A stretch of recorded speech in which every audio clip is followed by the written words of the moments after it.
Very good morning साथियों, कैसे हैं आप सभी। तो दोस्तों, आज हम लोग बात करने वाले हैं भारत की सैन्य शक्ति को और मजबूत करने के बारे में। जैसा कि आप लोगों ने पिछले कई वीडियो में देखा होगा कि भारत द्वारा उसकी रक्षा प्रणाली में और अधिक मजबूती होती जा रही है, जिसमें दोस्तों वायुसेना को कई प्रकार के नए विमान यानी नए राफेल मिलने वाले हैं। और ये राफेल डील फ्रांस और भारत के बीच में तय हो चुकी है और इस राफेल डील को मैंने आपको पढ़ा दिया है। जिन्होंने नहीं पढ़ा होगा वो वीडियो सेक्शन में जाकर राफेल डील को जरूर पढ़िएगा। इसके अतिरिक्त हमने नौसेना को और मजबूती प्रदान करी है और नौसेना की जो मजबूती है वो आईएनएस अग्रे द्वारा दिखाई जा रही है। तो दोस्तों, आईएनएस अग्रे भी अब नौसेना को मिल चुका है, जो कि विशेष तौर पर दुश्मनों को तटीय क्षेत्र या कम पानी वाले क्षेत्रों में मारने के लिए बनाया गया है। ये वीडियो भी मैं अपडेट कर चुका हूं दोस्तों, ये वीडियो भी आप जरूर देखिएगा। इसके अलावा हम हमेशा भारत की रक्षा प्रणाली के बारे में बात करते रहते हैं, तो अब आर्मी को और मजबूत करने का समय आ चुका है। और दोस्तों, इस मजबूत करने में भारत सरकार के द्वारा यहां पर एक भारतीय कंपनी जिसका नाम भारत फोर्ज है, उसकी एक सब्सिडरी कंपनी ने एक बहुत बड़ा कदम उठाया है, जिसको KSSL के नाम से जाना जाता है। ये कल्याणी स्ट्रेटेजिक सिस्टम लिमिटेड है। ये एक सब्सिडरी कंपनी है जो भारत फोर्ज के अंतर्गत आती है। इसने यूएस की एक कंपनी, एक मिलिट्री कंपनी के साथ मिलकर एक डील साइन करी है। और ये डील दोस्तों हमारे भारत के गौरव के लिए और सैन्य शक्ति को मजबूत बनाने के लिए एक महत्वपूर्ण कदम साबित होने वाली है। आइए जानकारी लेते हैं कि आखिर ये डील क्या है और इस डील में बनने वाला जो हथियार है ये कौन सा है और इसकी मारक क्षमता कितनी है और इसके आ जाने से भारत की आर्मी कितना मजबूत होगी। तो दोस्तों, आज के लेक्चर में इसी को हम जानने का प्रयास करेंगे। तो जैसा कि आपको यहां पर पीछे दिखाई दे रहा होगा, यहां पर सभी प्रकार की न्यूज जो है वो पूरे विश्व में फैली हुई है और विश्व में भारत की अमेरिका के साथ में ये डील कहीं ना कहीं हमारे विरोधी देश वालों के मन में हलचल मचाने वाली है और उनके रातों की नींद हराम करने वाली है। और यहां पर अमेरिका के साथ मिलकर एक खतरनाक तोप बनाएगा भारत। और ये नई डिफेंस डील जो है, इससे शेयर बाजार में हलचल हो रही है। दोस्तों, क्या है ये डील और क्या है ये नया हथियार, इसके बारे में अब हम बात करते हैं। देखिए, जैसा कि मैंने आप लोगों को बताया था कि भारत फोर्स की एक subsidiary company Kalyani strategic system limited और अमेरिकन कंपनी AM जनरल के बीच में एक समझौता हुआ है कि ये दोनों मिलकर क्या करेंगे, एक हथियार बनाएंगे। और ये हथियार 52 कैलिबर तोप होगी। अगर इस हथियार के बारे में अगर हम बात करें, तो ये जो हथियार है, ये जो 52 कैलिबर लिखा हुआ है, ये 52 कैलिबर का मतलब ये है कि ये तोप की जितनी लंबाई होती है ये इसको कैलिबर में नापा जाता है। तो दोस्तों, अगर हम बात करें तो तोप की सटीक श्रेणी है ये, जिसको 52 कैलिबर कहा जाता है। और स्पष्ट किया गया है कि ये मार्ग यानी माउंटेन आर्टिलरी गन होगी, जो कि 52 कैलिबर और 155 mm की एक तोप बनाई जाएगी। इसके अतिरिक्त हम लोग बात करें तो रक्षा विज्ञान में 52 कैलिबर का मतलब तोप के बैरल की लंबाई से होता है। बैरल जितना लंबा होता है उसके गोले की मारक दूरी और वेग उतना ही सटीकता के साथ में आगे जाता है और दुश्मनों के लिए घातक परिणाम लेकर आता है। तो दोस्तों, ये जो इसकी लंबाई दिखाई दे रही है, इसी को क्या कहेंगे, कैलिबर कहेंगे। और इसमें जो तोप का गोला अंदर जाएगा वो 155 mm का आसपास में होगा।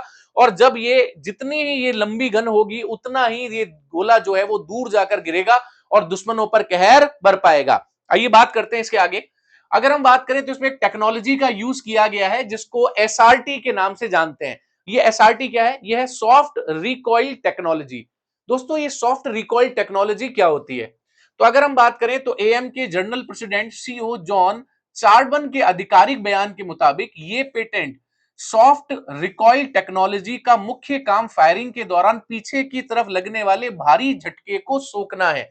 आप खुद सोचिए, आपने फिल्मों में देखा होगा, अभी हाल ही में बॉर्डर 2 आई थी, इसके अतिरिक्त उससे पहले भी जब बॉर्डर हम लोगों ने पहली वाली देखी थी, तो आपने देखा होगा कि जब तोप का गोला छूटता है तो तोप किस तरह से पीछे की ओर आती है और कितना उसको जो है वो फोर्स लगता है। यहां पर न्यूटन का तीसरा नियम लगता है ना, एक्शन रिएक्शन वाला नियम लगता है ना, तोप जाती है और फिर वापस से पीछे लौटकर आती है। तो अब यहां पर क्या करना है दोस्तों, इसको सॉफ्ट रिकॉइल टेक्नोलॉजी के द्वारा इसको इस तरह से मेंटेन किया गया है कि जब ये गोला दागेगी तब ये उतना पीछे नहीं आएगी, उस पीछे आने वाली गति को, मोशन को ये क्या करेगी, कंट्रोल कर लेगी। उसके कंट्रोल करने को ही ये जो टेक्नोलॉजी यूज की है इसको SRT के नाम से जाना जाता है। अब इसके क्या फायदा है, क्या और इसमें अपग्रेड किया गया है? तो इस टेक्नोलॉजी के तहत जहां ये तोप जिस वाहनों पे लगाई जाएगी वहां पर ये कुल कम वजन वाले वाहनों में लगाई जाएगी बेसिकली, ताकि आसानी से जो है वो आ जा सके। इसका वजन भी कम रखा गया है ताकि वाहनों पर ज्यादा लोड ना पड़े। इसके अलावा इसका जो टॉरेंट बनाया गया है बहुत हल्का बनाया गया है ताकि दुश्मन को कहीं पर भी अगर मारना हो तो आसानी से क्या हो जाए, ये घूम जाए। इसके अतिरिक्त अगर हम बात करें तो इस शॉक कंपन अगर कम होगा तो उसके सर्विस होने की जरूरत भी कम पड़ेगी दोस्तों। तो जितना यहां पर ये सॉफ्ट टेक्नोलॉजी यूज होगी उतना ही इसमें वाइब्रेशन कम होगा। और दोस्तों अगर किसी चीज में वाइब्रेशन कम होता है तो उसकी मशीनिंग पावर और उसकी जो कैपेसिटी है और उसकी लाइफ टाइम जो है वो बढ़ जाता है। अगर हम बात करें यहां पे तो थर्ड है डाउन सिलेक्शन की शर्त और 2027 का लक्ष्य।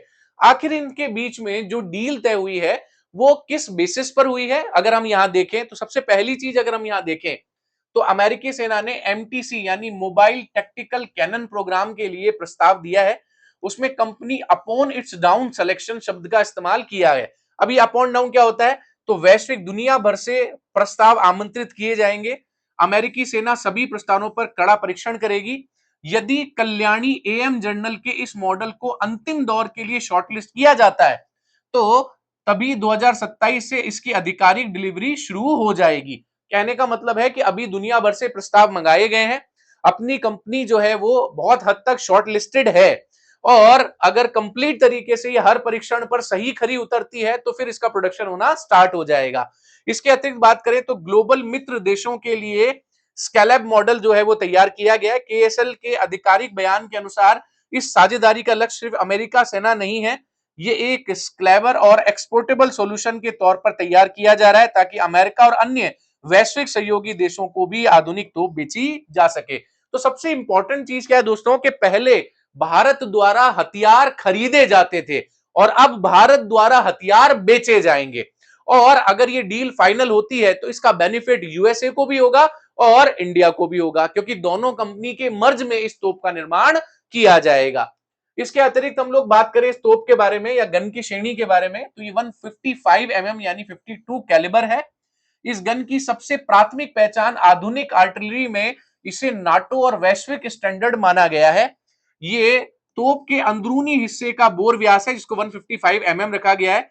इसे दागा जाने वाला गोला 155 मिलीमीटर मोटा होगा जो भारी तबाही मचाने के लिए पर्याप्त है। आप सोचिए 155 का गोला अगर कहीं जाकर पड़ेगा तो कितनी तबाही वो मचाएगा। इसके अलावा अगर हम बात करें 52 कैलिबर के बारे में तो ये चीज हम लोग पहले ही पढ़ चुके हैं, लेकिन अगर और देखते हैं इसको, फिर ये तोप नली यानी बैरल की लंबाई को दर्शाता है। 52 कैलिबर का मतलब है कि नली की लंबाई गोले के व्यास की 52 गुना लगभग 8 मीटर है। वैसे कितना लंबा होगा, गोले को बाहर निकलने से पहले उतना ही ज्यादा धक्का या थ्रस्ट मिलेगा जिससे मारक दूरी और गोले की वेलोसिटी और ज्यादा बढ़ जाएगी। तो आप ये सोचिए कि मान लीजिए कि ये एक तोप है जो आपको दिखाई दे रही है। आप सोचिए कि ये बैरल जितना लंबा होगा, मान लीजिए कि यहां पर गोला है तो यहां से गोला जब दागा जाएगा तो यहां से यहां तक आने में काफी समय उसे लगेगा और ज्यादा उसके ऊपर थ्रस्ट फोर्स अप्लाई होगा। तो जितना दूरी से थ्रस्ट फोर्स अप्लाई होगा उतना तेज गति से निकलता हुआ नजर आएगा। इसके अतिरिक्त हम लोग बात करें तो हमारे इस तोप की मारक क्षमता यानी इफेक्टिव रेंज बहुत अच्छी है। ये अपने लंबे बैरल और उन्नत प्रोपेलेट की वजह से 40 किलोमीटर तक के अधिक दूरी तक सटीक निशाना लगाने में सक्षम होगी। दोस्तों भारत की जितनी भी नई डिफेंस कंपनीज है उन सब के द्वारा एक चीज बहुत ज्यादा तरीके से मेजर की जा रही है और मैं अपने हर वीडियो में इसको मेंशन कर रहा हूं कि भारत अब केवल और केवल उन हथियारों पर काम कर रहा है जो कि सटीक निशाना लगा सकें। कहने का मतलब यह है कि उनकी रेंज भी अच्छी हो और निशाना भी सटीक हो। तो देखो यहां भी तोप का जो प्रस्ताव रखा गया है वो इसीलिए रखा गया है कि अधिक दूरी तक क्या कर सके, सटीक निशाना लगा सके। इसका मतलब है कि ये दुश्मन की सीमा से काफी दूर सुरक्षित स्थानों पर रहकर उनके ठिकानों को तबाह कर सकती है। इसके अलावा अगर हम बात करें तो और क्या खूबी है, आमतौर पर 155 की तोप जब फायर करती है तो पीछे की तरफ कई टनों का भयंकर झटका लगता है, लेकिन इस सॉफ्ट रिकॉइल टेक्नोलॉजी से यह झटका कम हो जाएगा। इसके अतिरिक्त इस झटके को सहने के लिए तोप का वजन बहुत भारी रखना पड़ता है, लेकिन इस टेक्नोलॉजी के यूज से हम इस तोप के वजन को हल्का रख सकते हैं ताकि हर एक जगह पर आसानी से पहुंच जाए। इसके बाद में एएम जर्नल ने एक खास सॉफ्ट रिकॉइल विकसित की है और ये शॉक ऑब्जर्वर की तरह काम करती है और ये फायरिंग के झटके को झेलती है जैसा कि मैंने आपको बताया था। अगर हम बात करें तो इस तकनीक के कारण इतने भारी भरकम वेपन सिस्टम को हल्के या मध्यम आकार के ट्रक में आसानी से फिट किया जा सकेगा, जो पारंपरिक तोपों के मुकाबले संभव नहीं है।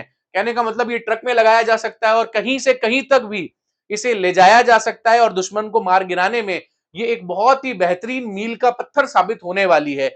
इसके अतिरिक्त हम और बात करें इसकी खूबी के बारे में, तो इसमें ऑटोमेट लोड असिस्टेंट है, यानी 155 एमएम का एक गोला आमतौर पर 40 से 45 किलोग्राम का होता है। युद्ध के दौरान जवानों द्वारा इसे बार बार मैनुअली तोप में डालना थकाऊ और धीमा काम है, इसीलिए इसमें एक ऑटोमेटिक लोडिंग मैकेनिज्म लगाया गया है जो गोले को मशीन के जरिए तेजी से तोप में धकेलता है। तो देखिए ये बहुत इंपॉर्टेंट है। आपने देखा होगा कि जब बॉर्डर या कोई और फिल्म आती है और जब वो तोप के गोले छोड़े जाते हैं तो क्या होता है, दो चार व्यक्ति, दो चार जो सैनिक हैं वो गोले को उठा के ले जाते हैं और तोप के मुंह के अंदर डालते हैं। तो सोचिए कितना थकाने वाला काम है ये, कि एक सैनिक सिर्फ यही काम कर रहे हैं। तो इसको क्या किया गया है, ऑटोमेटिक लोडिंग सिस्टम इसमें लगाया गया है, ताकि पहले से ही पहले सारे तोप के गोले रख दिए जाएंगे और मशीन के जरिए वो लोड होते रहेंगे। इसके अतिरिक्त अगर हम लोग बात करें तो इससे तोप का रेट ऑफ फायर यानी प्रति मिनट ज्यादा गोलने दागने की क्षमता बढ़ जाती है। आप सोचिए कि एक व्यक्ति बार बार गोले लेकर आ रहा है और तोप में लगा रहा है, कितना समय वहां पर खर्च हो रहा है। लेकिन अगर तोप ऑटोमेटिक लोड हो रही है तो समय बच रहा है और ज्यादा से ज्यादा गोले दागे जा सकते हैं। इसके अतिरिक्त हम लोग बात करें तो इसमें एडवांस फायर कंट्रोल सिस्टम लगाया गया है। ये तोप पूरी तरह से कंप्यूटराइज होगी। इसमें जीपीएस, लेजर रेंज फाइंडर और बैलिस्टिक कंप्यूटर लगे होंगे। सैनिक केवल निर्देशांक यानी कोऑर्डिनेट दर्ज करेंगे, तोप का बैरल ऑटोमेटिक रूप से सही दिशा और ऊंचाई पर सेट हो जाएगा। कहने का मतलब यह है कि यहां पर बार बार आपको तोप को अलग अलग दिशा में सेट नहीं करना है, आपको सिर्फ कोऑर्डिनेट डालने हैं और ये कोऑर्डिनेट से अपने आप तोप घूमेगी, अपने आप इसकी लंबाई बढ़ेगी और जहां निशाना लगाना है उस कोऑर्डिनेट पर जाकर सटीकता से निशाना लगा देगी। ये सिस्टम दिन रात, घने कोहरे, बारिश, बर्फबारी सभी में एकदम सटीक निशाना लगाने में मदद करेगा। देखिए कोई भी गन हो या कोई भी आर्टिलरी सिस्टम हो, उन सभी के अंदर मौसम का प्रभाव तो पड़ता ही है। लेकिन दोस्तों धीरे धीरे हम अपनी तकनीक को इतना विकसित कर रहे हैं कि मौसम का प्रभाव भी इस पर ना पड़े और हम हर मौसम में दुश्मनों से अपने भारत देश की रक्षा कर सकते हैं।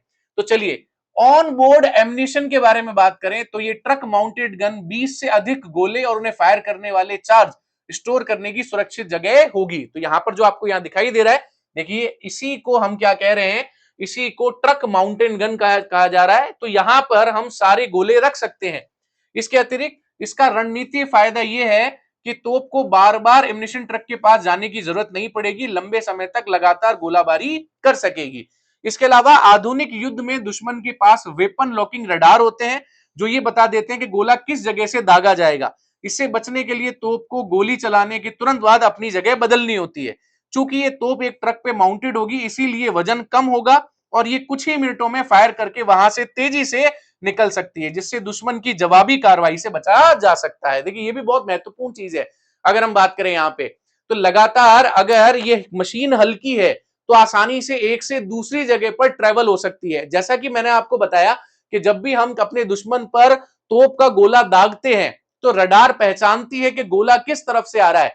तो हम क्या कर सकते हैं कि जब दुश्मन इसको जवाबी कार्रवाई में गोला फेंकेगा तो हम वहां से तोप को हटा सकते हैं, जिससे तोप जो है वो कहीं ना कहीं बच जाएगी और क्षतिग्रस्त नहीं होगी। और इसके कम वजन की वजह से C-130 हरक्यूलिस जैसे ट्रांसपोर्ट एयरक्राफ्ट के जरिए ये हवा से एयरलिफ्ट करके ऊंचे इलाकों में भी पहुंच जाएगी। तो पहले आप लोगों को पता होगा कि ऊंचे इलाकों में तोप पहुंचाना बहुत मुश्किल काम हुआ करता था, लेकिन इसे हल्का इसीलिए बनाया गया ताकि आसानी से एक से दूसरी जगह तक इसे पहुंचाया जा सके। तो दोस्तों कहीं ना कहीं हम बात करें तो ये हमारे लिए क्या है, एक बहुत ही महत्वपूर्ण जो है वो गन या आर्टरी होने वाली है और इसी तरह से भारत जो है अपनी सैन्य शक्ति को लगातार बढ़ा रहा है। तो दोस्तों इससे ज्यादा गौरव की बात मेरे हिसाब से नहीं हो सकती और हर पल हर जगह पर मैं तो यही मानता हूं कि भारत लगातार अपनी शक्ति बढ़ाए और जितने आसपास के देश हैं वो सब के इस बात में हाहाकार मचाएं कि भारत इतना मजबूत कैसे हो गया। तो दोस्तों यही भारत की विशेषता है और यही हमारे लिए भारत का प्यार है और हम चाहते हैं कि भारत ऐसी ही तरक्की करता रहे। दोस्तों तो बस भारत के इस गौरव पल को आप जीते रहिए और अपने काम का कंटेंट यहां से लेते रहिए। तो चलिए दोस्तों आज के लिए इतना ही, मिलते हैं अगले सेशन में। Thank you so much. और एक बार जोश के साथ कहेंगे, जय हिंद, जय भारत।